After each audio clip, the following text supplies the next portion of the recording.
And I've even questioned this in relationships with men, which is fucking scary, mind you. Like, it is terrifying being in love or thinking you're being in love with a guy, like I have been many a time, and sitting back and going, okay, but like, would this be better with a girl? Would I enjoy a relationship more with a girl? Am I really just gay? Hair is a mess today. Love that for me. Welcome back to my channel. It is your girl, Dutchy.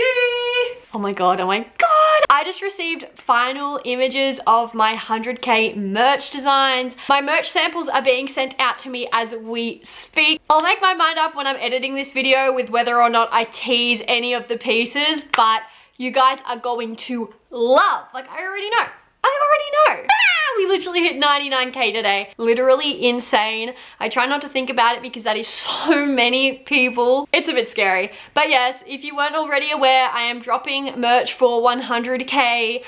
Some of it is going to be 100k specific. But I do have something in there that isn't, that you guys can get forever, basically. So yeah, now a lot of you probably read the title of this video and went, what the heck are you on about? What are you coming out as? Aren't you bi?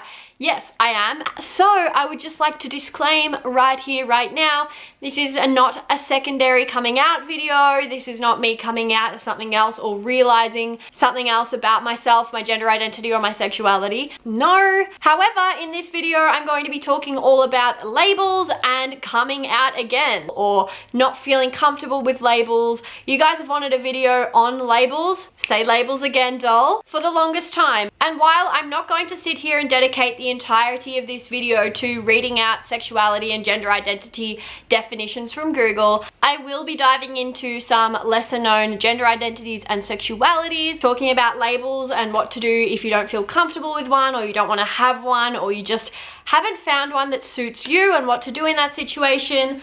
And of course, what to do if you've already come out as something and then you want to come out again, and how to deal with that and the backlash and all of that, because I feel like there's no video out there yet about this, and I feel like it is something we need to normalize because it happens so often. And I get a lot of questions from you guys regarding figuring out your sexuality later, maybe coming out as something and then later realizing that's not your true identity or sexuality, and then wanting to come out again, feeling like you're going to be judged and all these sorts of things. So I'm going to help you guys overcome that today, or at least I hope. And yeah, basically tell you guys that it is okay to come out again. It is completely okay. We need to normalize this. So without further ado, let's head on into today's video of coming out again.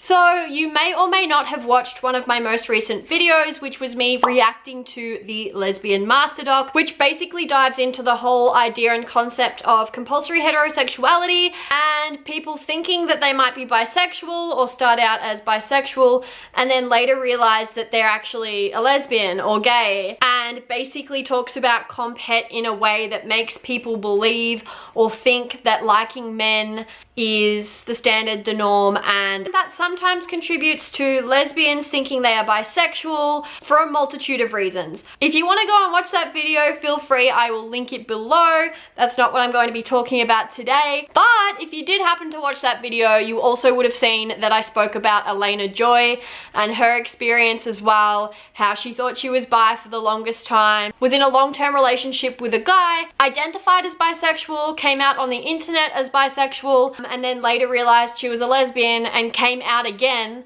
on the internet as a lesbian, which is her true sexual identity. Bless. And it took her a while, right? And it was okay. She thought she was bi, and she had convinced herself of this through many different avenues and thoughts and feelings that she'd had. And I guess was in that comfortable state of mind of, well, I'm in a happy, healthy relationship with a guy. Why would I jeopardize that? Or how could I be a lesbian because I love this guy, right? And I'm sure a lot of people have been there and experienced that too. The thing I really wanted to talk about with you guys today is the fact that it is okay to come out again. I get questions from you guys all the time saying, hey Dutchy, I came out as this a few months ago, but I've actually had to think about it, or I've experienced this, or I've come to realize this, and I'm not that anymore. What do I do? And the fact that we even have to question that sucks so much, because there is this stigma surrounding it, especially a negative stigma surrounding bisexuality, that it is a phase. And like, I understand. So you come out as bisexual and then you later realize, hey, I'm pansexual, or hey, I'm actually a lesbian. That is completely fine. Does it mean bisexuality as a sexuality in itself is a phase? No. Does it mean that bisexuality was a phase for you? Sure. Maybe or maybe not. Maybe deep down you always knew that you were a lesbian, but comp het played its role in making you believe or trying to convince you otherwise. Which is okay. Honestly, comp het is ingrained into society, and every single thing that we do and see every day, there is an aspect of it there. So it's not hard to see why people often come out as something first, even with a lot of thought and effort put into it, of soul searching or what have you, only to later realize through some more soul searching and experience and what have you, that they are actually not bi, or they're actually not gay, or whatever. It can happen in so many different scenarios. I know people that have come out as non-binary, but were like, but I'm not transgender, like I feel I'm comfortable in the body that I'm in, etc, etc, only to come out as transgender and begin their transition months or years later. And that doesn't always happen. There are definitely non-binary individuals out there who aren't transgender, but there also are some that are, and some that were and didn't think they were transgender until more thought and feelings went towards figuring that part of themselves out. And it's not always clear cut. It's not always something we know from a super young age. It's honestly different for everyone. And I think my purpose of today's video was to try and get across that it is okay to come out again. And I have felt the same. I've definitely had times where I've questioned my sexuality and been like, I know I like girls. I know I'm sexually and romantically and emotionally and what have you attracted to females. And I've even questioned this in relationships with men, which is fucking scary, mind you. Like, it is terrifying being in love or thinking you're being in love with a guy, like I have been many a time, and sitting back and going, okay, but like, would this be better with a girl? Would I enjoy a relationship more with a girl? Am I really just gay? I've had those thoughts, and I've had that, oh my god, like if I am gay then I have to come out again, but I've created this whole community where I am this bicon or bisexual mother or whatever, which really adds a whole other element to it, being like, well, like I had times where I was like, Jesus, what if I am not? Like, what if I have to come out again? Like, what are people gonna think? They're gonna do the whole, yeah, see, bisexuality is a phase thing. And I've come to terms with this. I've like gone through this, and I do this a lot. And then I come back down to earth and truly think about it, and I'm like, no, I am attracted to men as much as I am women. I love them as much. When I'm in love with a girl, it feels exactly the same as when I'm in love with a boy, and I enjoy being sexual with men as well as women. So I come back down and I'm like, no, this is more than just like being able to find guys attractive. This is me being fully attracted to them, wanting to date them, marry them, have their kids. That fear is there, and it's a valid fear, and I feel it for all of you. But I do want you guys to know that if you are currently struggling with your sexuality and you have come out as something previously or labeled yourself as something previously, even if you haven't come out to people, labeling yourself as something to yourself and then later realizing or thinking, hey, maybe I'm not this, changing your label would be hard. And that's why labels can be so problematic for so many reasons. And don't get me wrong, I'm not against them. I'm not for or against them. I came out as bisexual like 3 years ago, and I still identify with that term and that label, and I'm happy identifying with it, and it's still true to me and my attraction and my feelings. But I also call myself gay. I also call myself queer. Like, I identify and like using different terminology for different situations. But if someone asked me what my sexuality was, I would say bisexual, and that is what I am. But yeah, I want you guys to know that it is okay to come out again. There is absolutely nothing wrong with being your true self. And there's absolutely nothing wrong with taking a little while to figure out exactly who you are. There's also nothing wrong with coming out first as something that you genuinely think you are, because it can take a while to come to terms with your true identity. And that's just it. Sexuality, attraction, gender identity, they are all so complicated and so complex. Like, there is so much to them. It's no wonder some people come out as something only to realize a little later on that they are something else. It's bound to happen. It's okay to happen. It does happen.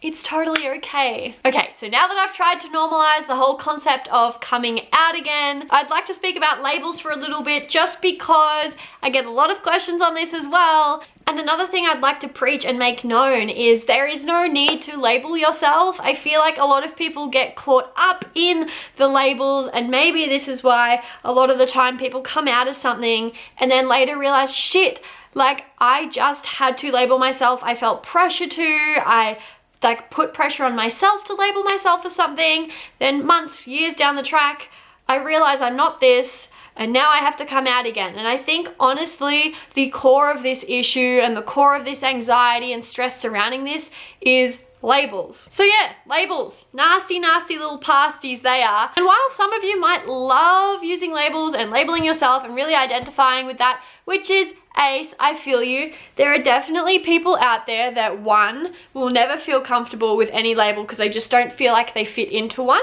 which again, totally fine, completely fine in fact.